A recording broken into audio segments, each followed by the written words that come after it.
There we go. Over to you, Mosa. Thank you. Thank you very much, John. A very good afternoon to everybody. Hope you're having a great day at this Money Summit. To get us started, I just want to quickly check something with regards to our presentation. We should be on the next slide now. There we go. All right. I recognize I'm the person standing in between yourselves and your lunch. So I want to keep this session as engaging and interesting as possible so that you don't have to think about lunch. Okay? Then we can think about lunch after the session. So I'm going to ask us to do just one small thing. It's something you've all done already. Very quickly, please just rise from your seats. Thank you. And then I will just ask you to please pretend you're going to take a seat. But just before you touch the seat, just stand up. Thank you very much. At my gym, we call that a squat. That's all I'm going to ask you to do. Please take your seats once again.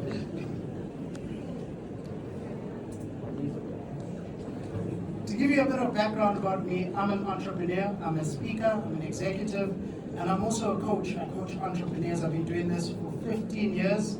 Actualise is my passion. I'm on a mission to democratize self-actualization and the discovery of purpose.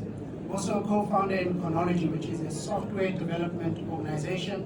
We do a lot of bespoke software solutions for organizations in the financial services industry. The usual suspects in terms of banks, insurance companies, asset managers. That's a little bit about me. I'm going to move past this since the purpose of today's talk is to go into some case studies. So I'm going to ask that we please go to the upcoming slide. To set the scene, we're talking about AI transformation for the future of finance. And my experience, just to give a broad intro, I'm not an accountant, just to give that disclaimer, more of a software developer, but I understand a lot about the financial services industry and as well as the finance function as well. So I'm going to present 6 case studies. 3 of them will be international case studies, and 3 of them will be local case studies that are looking at financial services organizations which have their own finance functions, and you'll see the case studies also speak to those finance functions, and we'll look at how they've been able to transform their organizations using artificial intelligence. Let's go into the first slide. Oh yes. Before we go into that, I'm going to go into our audience survey. Let's go into the first click. Please bear with us, the clicker isn't responding at the moment, so we can go into the first click. Show of hands, who uses ChatGPT or Claude or Gemini currently? Okay, show of hands. Basically looks like almost the entire room. We'll go to the next one.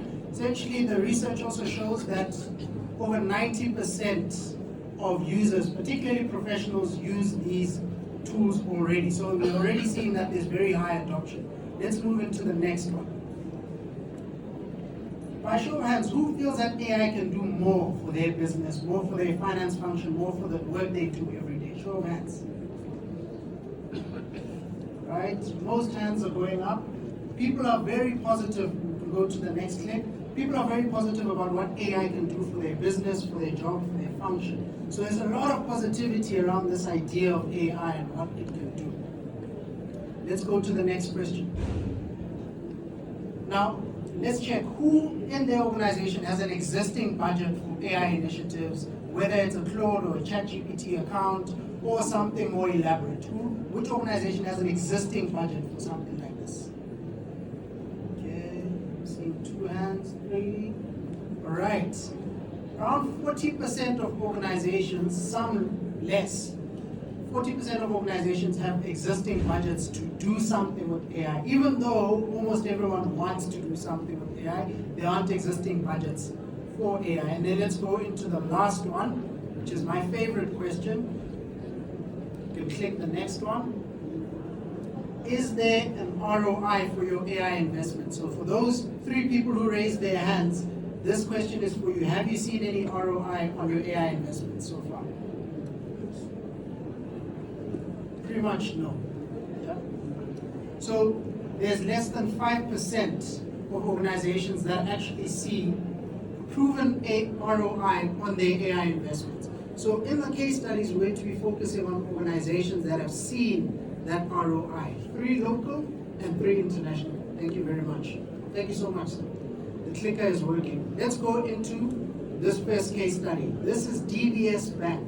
This is the Development Bank of Singapore, the nation's largest bank and basically the national bank of Singapore. They've been on this journey and they've seen some remarkable results. Almost $600 million in tangible ROI, that's measurable. They have over 350 production use cases that leverage AI, machine learning, generative AI, 350 in the organization. Their financial metrics are rockstar, unheard of for an actual traditional bank. They've achieved 18% return on equity for 2 years in a row. Their net profit numbers are actually ridiculous. I fell off my chair when I saw them. Net profit margin of 51%. Net profit margin. It's really unheard of. For this coming year, this year of 2025, they're expecting to increase that ROI to $900 million projected for this year across those 350 use cases. And they were recognized as Asia's best digital bank. Let's look at why it worked. They had a clear discipline of measuring the return on investment. They had portfolio management of the use cases that they have. So those 350 use cases, they manage them as a portfolio. They were tracking how each of them are doing so that they can track the returns on those investments. They also didn't take humans out of the loop as they were investing more and more in AI. They had a human and AI co-work design where the humans work together with the AI. So the AI essentially augments the work that they do. I'd like you to think about that in terms of your role in the finance function. How does AI augment what you do? We've heard a lot about this in the previous talks as well, which is what Damien introduced to us. This executive sponsored this in a large way and actually had a bank-wide operating model for AI. That's the first case study. I'm going to move a little bit quicker because in the interest of time, I don't want to keep you away from your lunch for too long. The next case study is an American bank. This is a Bank of America. They had 3 billion transactions which were assisted by AI across 50 million users. That's almost the entire South African population, which had now adopted the solution that they had implemented using AI. They implemented an AI assistant called Erica, and this was built into their mobile app. So if you think of any banking app that you use today, imagine you had a chat window where you could get advice on transactions, managing your balances, potentially upcoming debit orders, all of that through your assistant. That was the Erica app. They also had Erica for employees, which was used internally. And this had a remarkable impact in terms of people's productivity and their effectiveness in their roles. Then there was Cash Pro, which was for business and commercial clients. Similar work as Erica, but doing essentially those recommendations in terms of transactions, managing accounts, balances, and things like that. In a 7-year period, they saw 3 billion client transactions which were initiated from these recommendations which were brought on by Erica or Cash Pro. There were 50 million unique users and the adoption inside the organization is around 90%.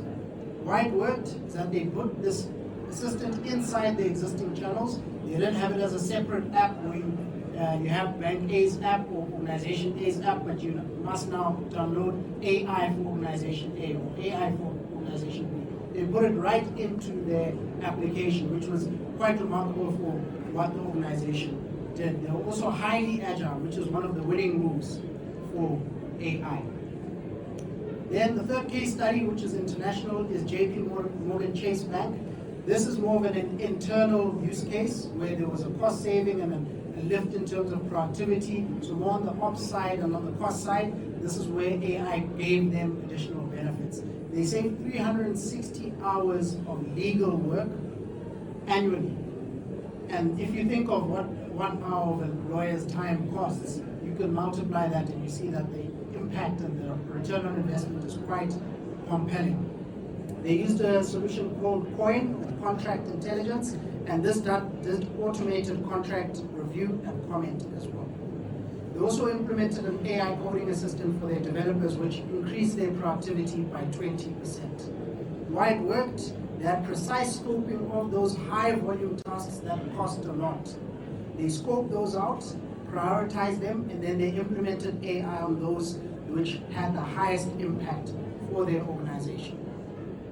Going to move on to the next few case studies, which is now with local organizations. These ones, a lot of us will be familiar with.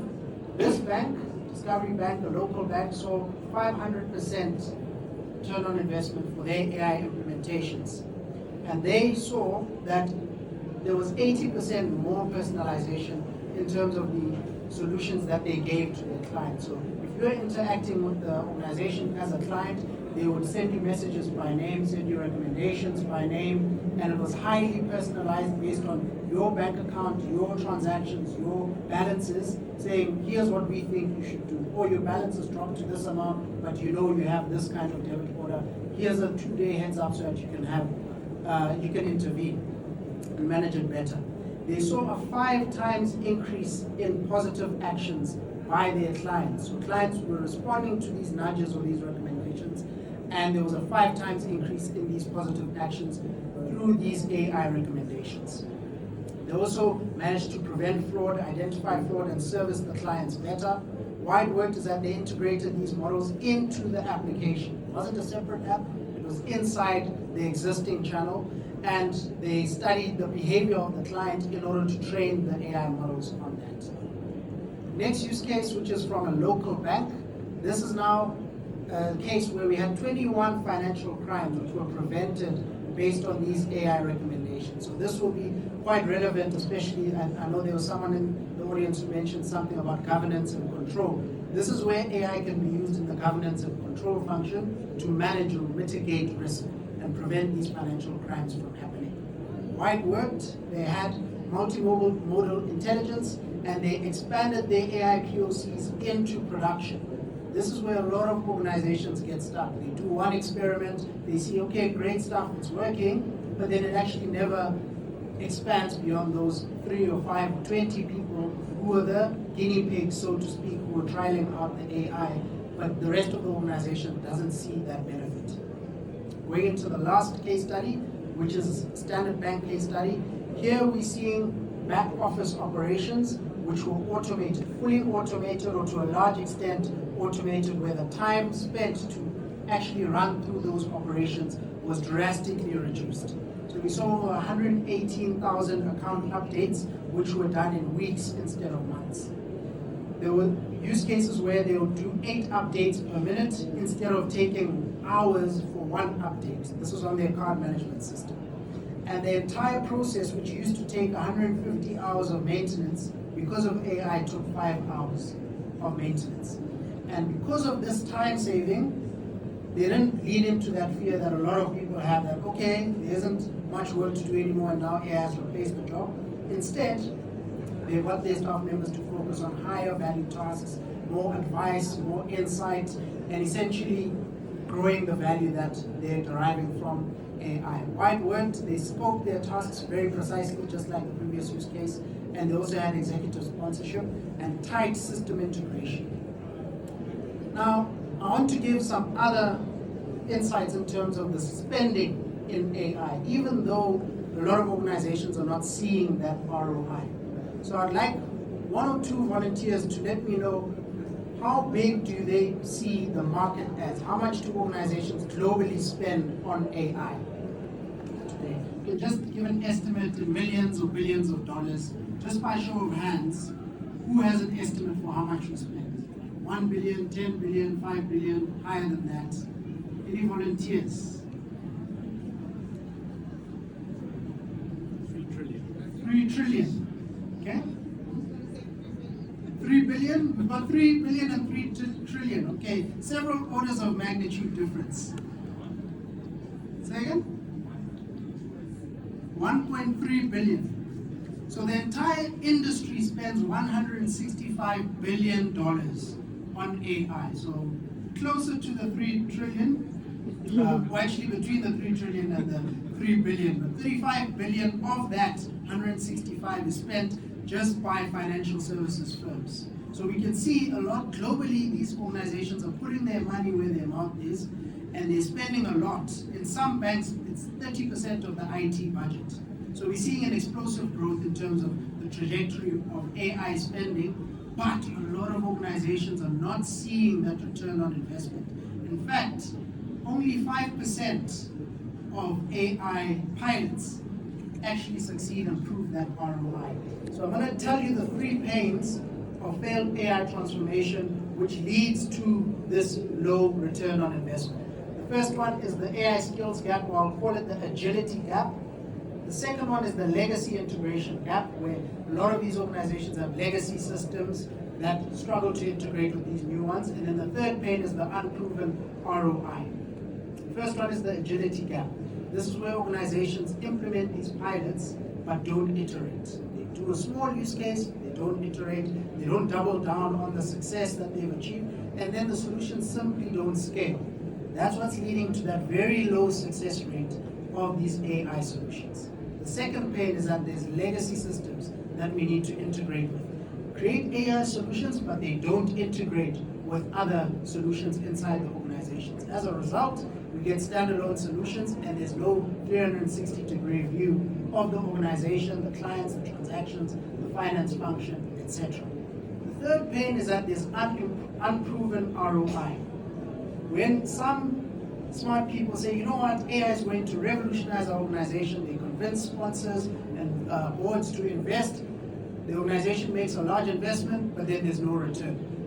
This is a real pain point for these organizations because it's hard to justify additional investment if there hasn't been a return on previous investment. This is really a sticking point for organizations. The main reason for this is that there are no clear KPIs to measure the ROI. And going back to the DBS Bank case study, there isn't a portfolio management approach in terms of managing those investments in AI. And as a result, there then becomes pressure from the board and from sponsors to say, cool, we've invested X, but we're actually not seeing the return. How do we move past these pains? What I'm going to introduce is a framework for AI transformation. And this flips all of these pains into payoffs. And I'd love for us to engage on this when we get into the questions and answers. So the goal is to move from the agility gap to agility strength, where the organization is strong at being agile, iterating and learning from success to double down on that success. You want to move from legacy integration to seamless integration. That's essentially the move that you want to make. You also want to move from unproven ROI to proven ROI. And this is run through a predictable set of steps. Number one, with agility strength, we iterate often, we double down on our success, and our solutions are well adopted by the users. Not a sense where we create solutions and then eventually nobody ends up using them even after we've invested a whole lot in them. We need to double down on our success and really be agile in how we adopt these AI solutions. I encourage you to think about that as you take these lessons and learnings back to your organization to say, let's try an experiment, let's try something out, let's adopt this small piece of technology and let's measure our results so that we can be clear on our return on investment. The second one, seamless integration. We want to move into well-integrated AI solutions. We want to get to a point where the organization can make data-driven decisions, and going into agentic AI, which is trending a whole lot right now, you can have data-driven actions that the agent is taking. The agent is taking actions and making decisions based on hardcore facts. We then get a 360-degree view of the organizations and the decisions that we're making. Next one is that we have a proven return on investment.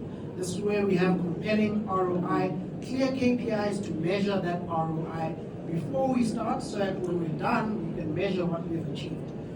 This results in a happy board and happy sponsors who can see a clear, compelling return on investment, like those case studies that we saw earlier. This is achieved by a simple 5-step process which we run through, and I'm going to give you a small task that you can take away for today. I'm going to put a QR code on the screen. You can scan that, and you can take that away, and it's an exercise that you do in 2 or 3 minutes that will give you some value on these lessons that we've learned today. So starting with the AI opportunity map. I like using the concept of problem scouting. Go into your organization, you want to scout problems, that can be solved by AI. You scout those problems, and from that, you get an opportunity map, which is related to the small exercise that I'll share at the end of this presentation. Once you've identified those opportunities, you then want to start experimenting as quickly as possible in a short space of time to learn, to try do some experiments and learn from those experiments. Really go into it like a scientist in a lab, where you then start experimenting with these ideas, and the great framework for that is to use a hackathon. We did something like this for one of the major banks. Took 15 of their data science teams, and here we're working already with some technical stakeholders, but they had never used AI, generative AI, and they didn't know how to implement this for the bank. We took them on a 1-month training course. Essentially, it was a crash course on using AI, particularly for their organization. And then at the end, we got sponsors from the business to give us 3 problems or 3 use cases that were really compelling for the business, and we gave them 24 hours to solve it. In a pressurized environment, they had all the resources, but they only had 24 hours to solve the problem, and we saw remarkable results. In that 24 hours, we got 3 agentic solutions which were ready to be adopted inside the organization. So the hackathon is a really powerful way to get going on these solutions without investing too much time and resource. Literally in 24 hours, we started seeing those results. From there, once you start seeing early success on those use cases, you then want to see how you can transform other areas of the organization using AI. So this is the AI transformation engagement.